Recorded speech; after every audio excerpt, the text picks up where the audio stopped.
Hello everyone, welcome back. Welcome freaking back. As you guys can see, I am still at my parents', so this is my bed set. As you guys can see by the title and the thumbnail of this video, you guys know, I don't want to believe it, but we're almost at the end of the year. So we're going to be talking about my favorite books that I've read this year.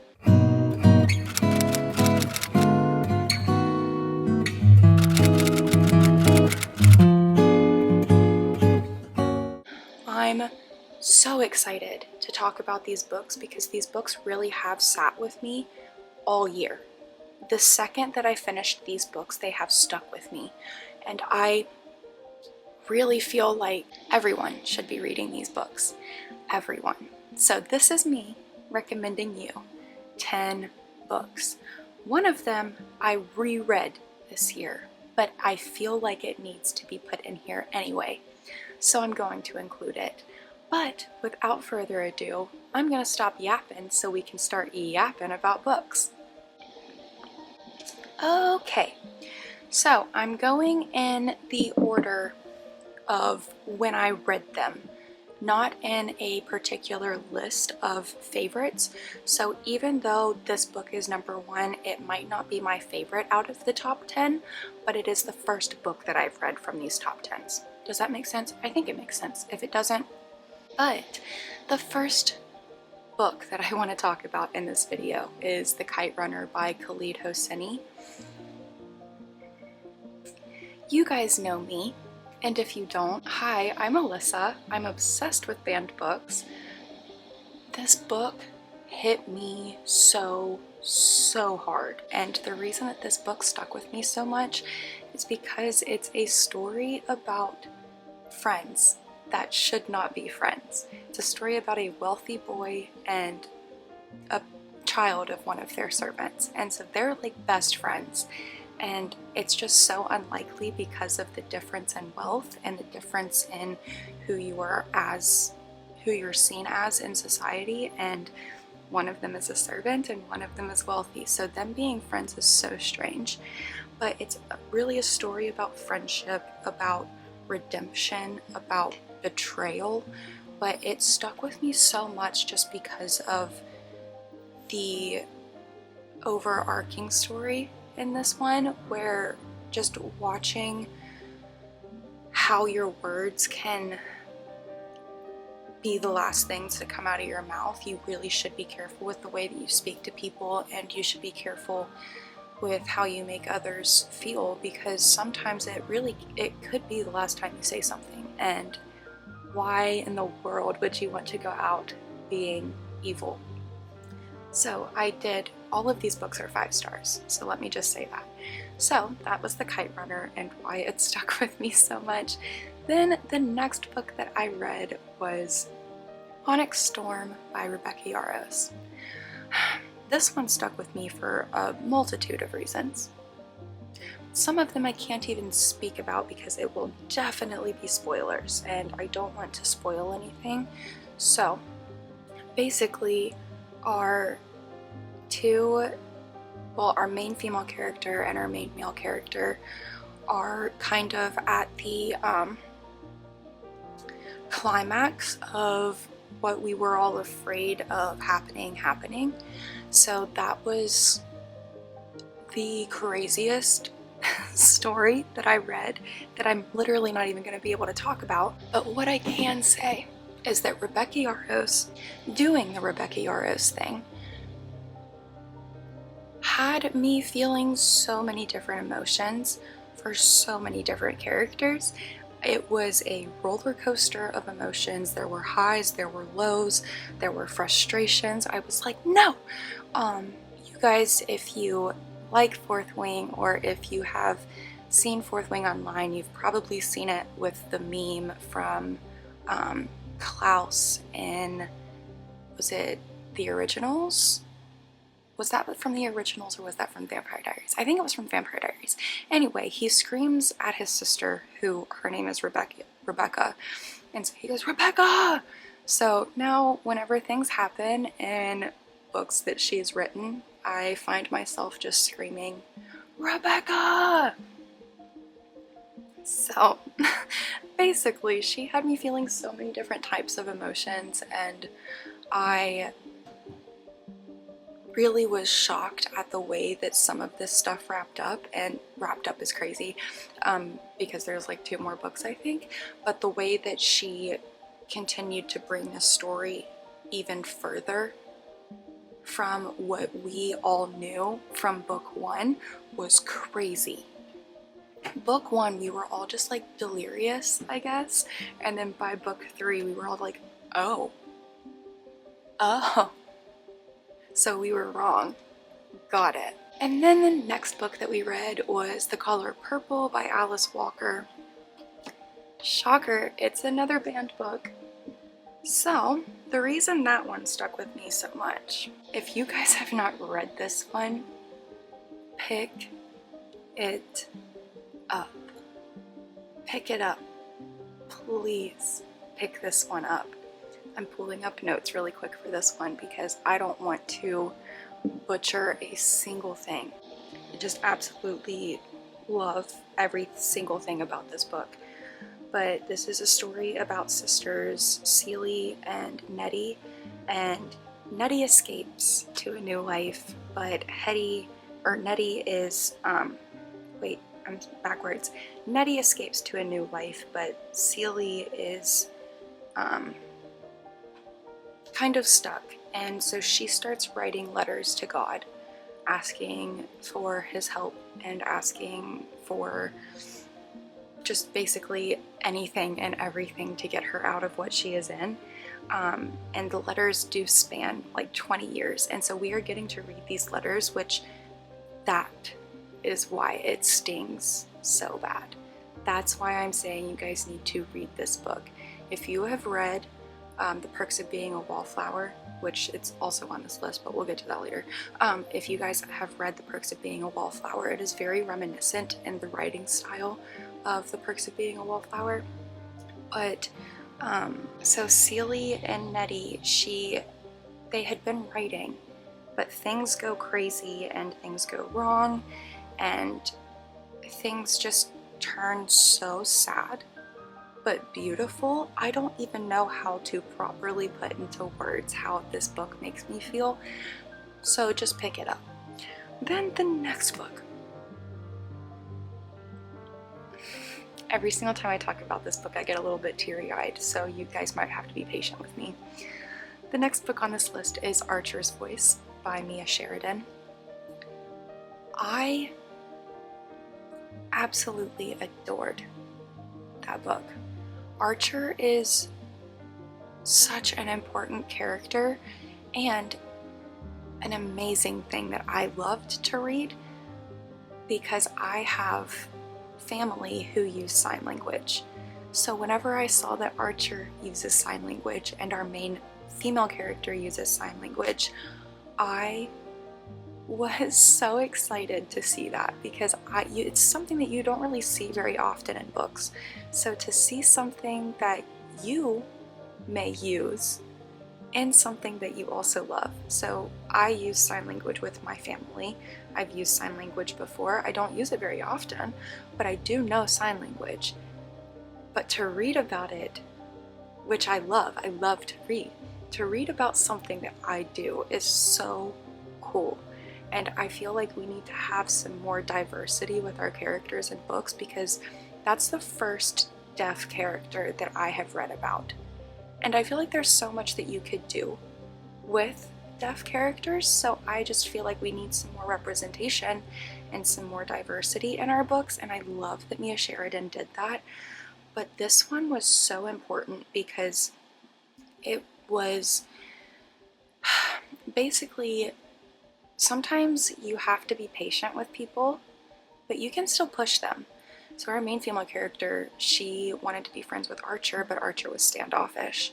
That didn't matter to her at all. She was going to find a way to be friends with him, and whenever she did become friends with him, she realized that he was basically ostracized from the town, and no one talked to him because no one knows how to talk to him.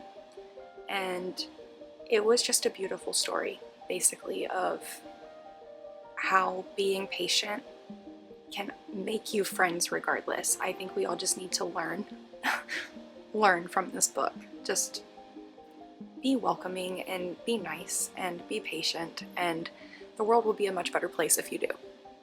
Anyway, the next one on this list is actually a 5-book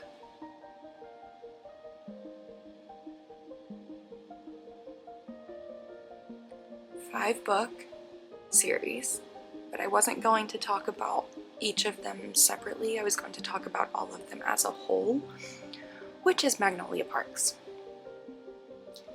I don't know why I didn't sit with the hype. I feel like I should have just read it whenever everyone else was reading it, but I don't like to do that sometimes. Sometimes I feel like it ruins the story for yourself because you're kind of, I don't want to say being a sheep, but you're being a sheep. You are taking cues from other people.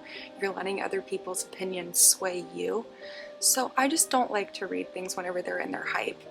I did end up reading Fourth Wing a little bit later, but now that I'm caught up, I am kind of reading it in the hype, but I try to stay off of social media while I'm reading them because I don't want people to sway my opinion. Not that I'm easily swayed, but I don't want people to sway my opinion. So I didn't end up reading these whenever they were like super popular, but I did start reading them this year, and I've finished all of the ones that are out. But these books are toxic. These books are beautiful. These books are, I don't even know what to categorize these stories as except for toxic and beautiful.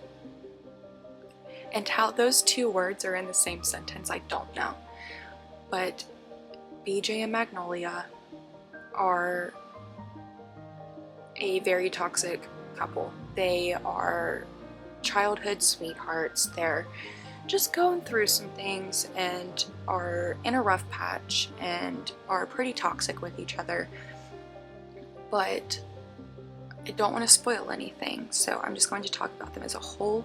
Daisy hates. She's also in a toxic situation because she lives with her older brother Julian, and Julian is kind of the, I hate that I'm even going to use this because I can't find another word and this is what my brain is stuck on, but Julian's like head honcho, head big man. He's like the guy in London. If you cross Julian, like you're 9 times out of 10 not gonna make it to tomorrow.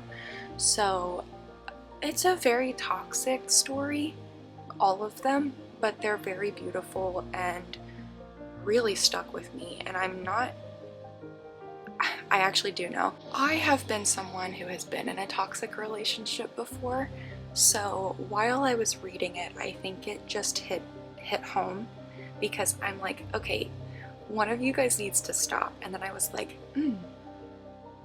But it was one of those situations where it was so relatable that it stuck with me so deeply. Then we're going to be talking about The Invisible Life of Addie LaRue by V.E. Schwab. Once again, I didn't stick with the hype. I was gonna wait. I had this on my TBR for so long. I think I've been moving with this book for like I'm pretty sure it's been 4 years. Regardless, I have been traveling, moving with these books, or this particular book, The Invisible Life of Addie LaRue. I had moved it to 3 different houses and had yet to pick it up. So I finally picked it up this year, and oh my gosh, that book was devastating.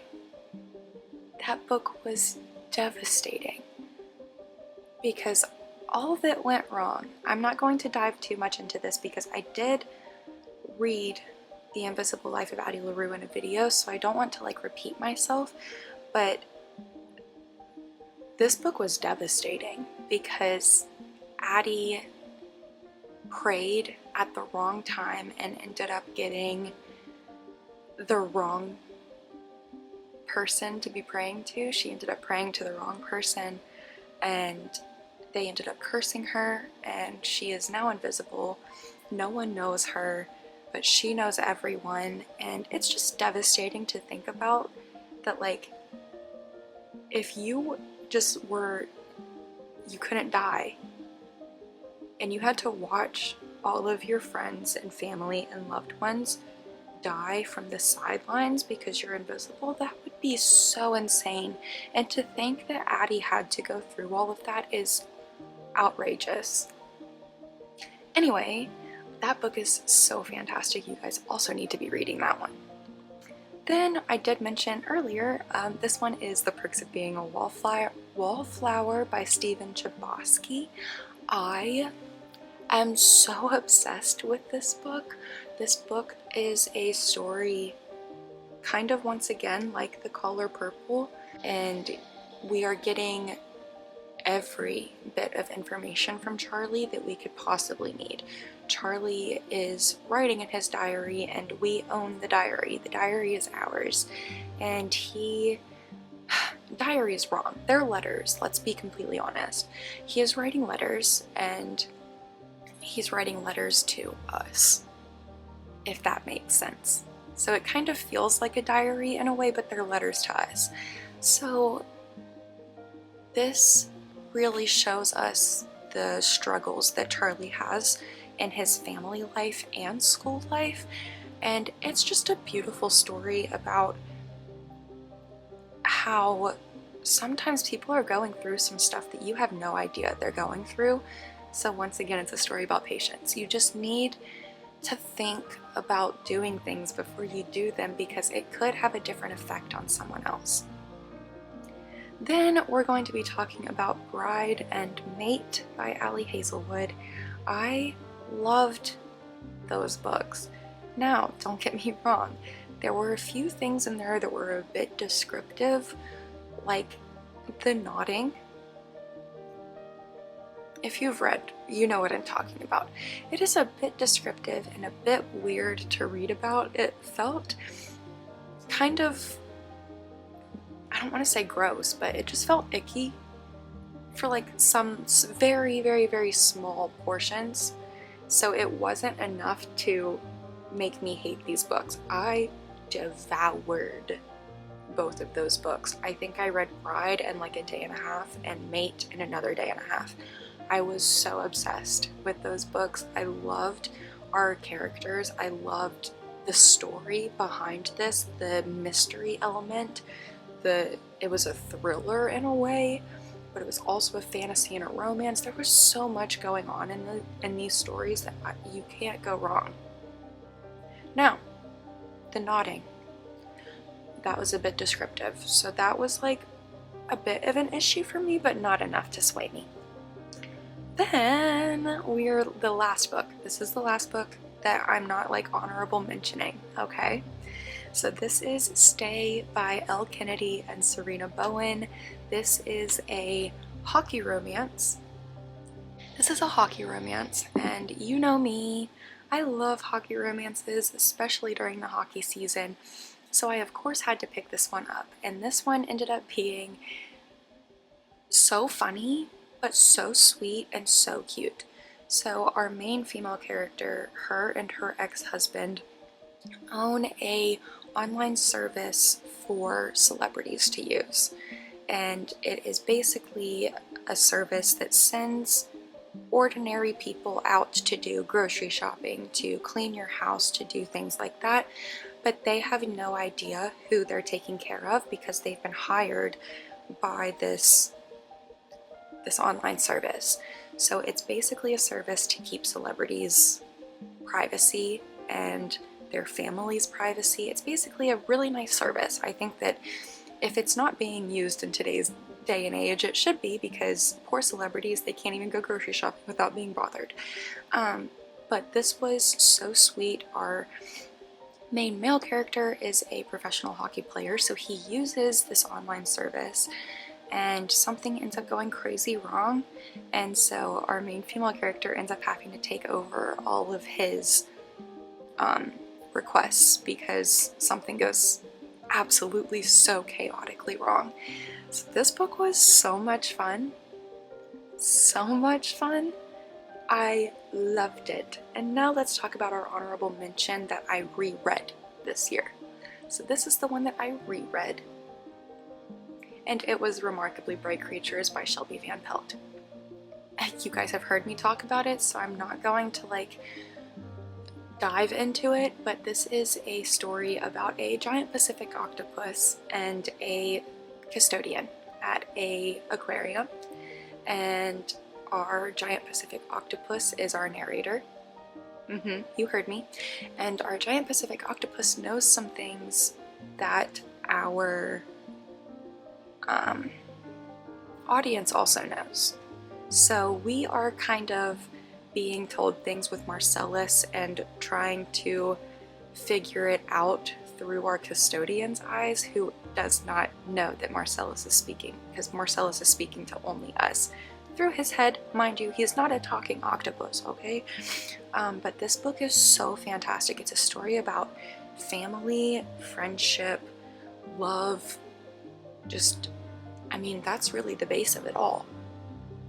So, I'm going to go through all of these again. The first book that I talked about in this video was The Kite Runner by Khaled Hosseini.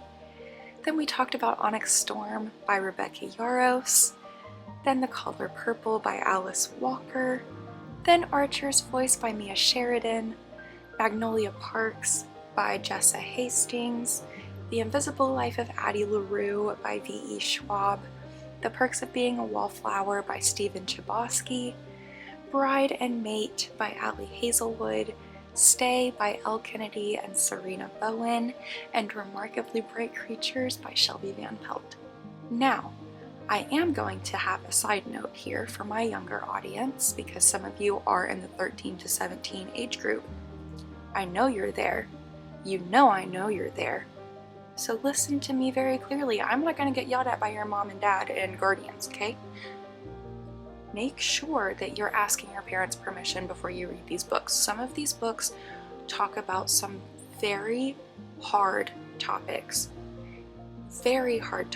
And if you're going to be reading some of these banned books, I might recommend reading them next to a guardian or next to your parent, so that if something is coming up that you're not quite sure you understand, you can look to an adult and ask. So, now that I have made that little side note, I hope you guys enjoyed this video. If you did, make sure you give it a thumbs up, make sure you leave a comment downstairs, make sure you subscribe, and I'll see you guys in the next one.